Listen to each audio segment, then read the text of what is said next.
And hello, welcome to Exclusiva, Hispanic News on ABC News Now. I'm David Puente in New York. We're talking today to Democratic candidate for president, Governor Bill Richardson. He's the only Hispanic candidate in the race. Governor Richardson, welcome to Exclusiva. Thank you, David. Thank you for being here. Let's start with a question on Iraq and the surge of troops in Iraq. Many believe, I don't think you're one of them, but many believe that this surge was needed to decrease the violence, to now be able to work with other problems, reconciliation, oil routes.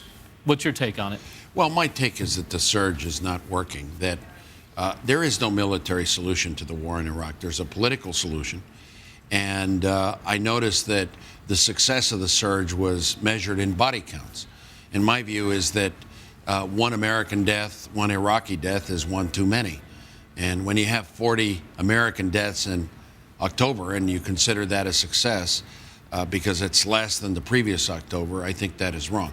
In my view, there is little progress, hardly any, in terms of a political solution, political reconciliation among the three groups in Iraq, hardly any progress in dividing up oil revenues and promoting regional elections that we wanted to have.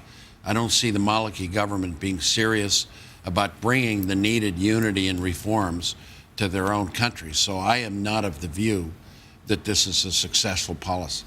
Let me talk to you about immigration now and the politics of immigration. Are you concerned that especially the GOP in the general elections will use immigration as a wedge issue? Yes, there's no question they will. It's evident in the way they are intolerant on the immigration issue in the primaries. All the candidates want to outlast each other on who is tougher on immigration. I am concerned because it's going to further divide the country. It's going to inflame the feelings of the American people against immigrants.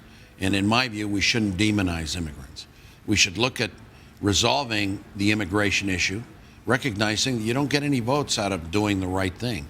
And the right thing, in my judgment, is, yeah, securing the border with more border patrol, not a fence. This won't work.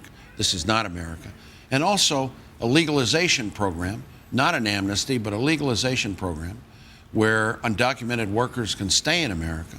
If they learn English, they pay back taxes, they pass a background check, and not think about deporting 12 million people. That's impractical. That's not America.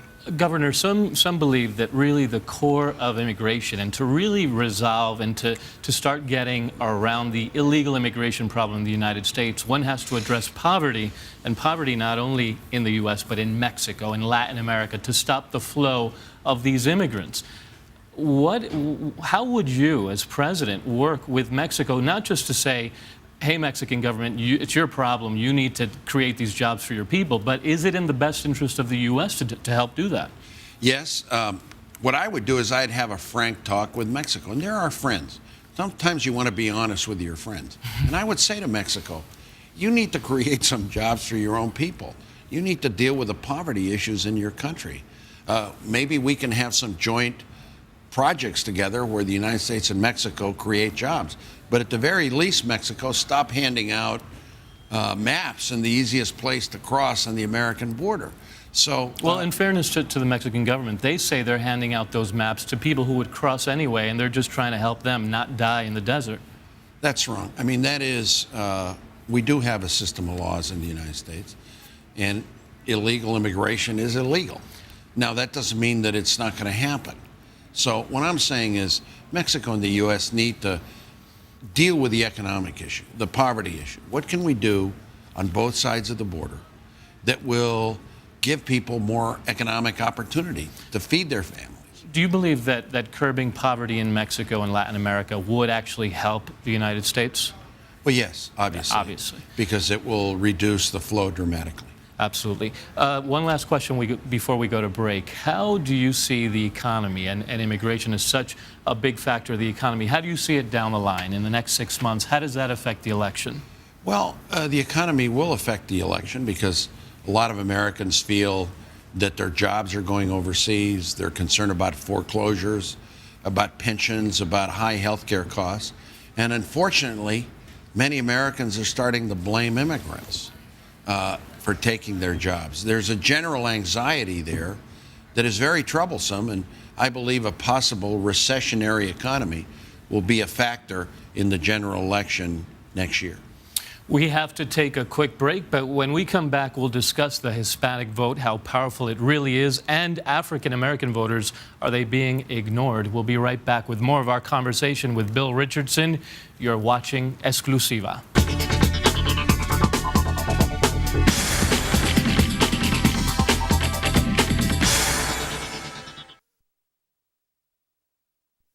And welcome back to Exclusiva. We're joined again by Democratic presidential candidate Governor Bill Richardson. Thank you very much for being with us.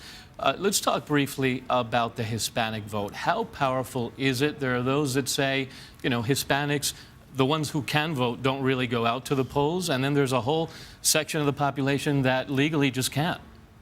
Well, it's becoming a powerful force. It's not quite there because mainly Hispanics don't vote according to their numbers, to those eligible.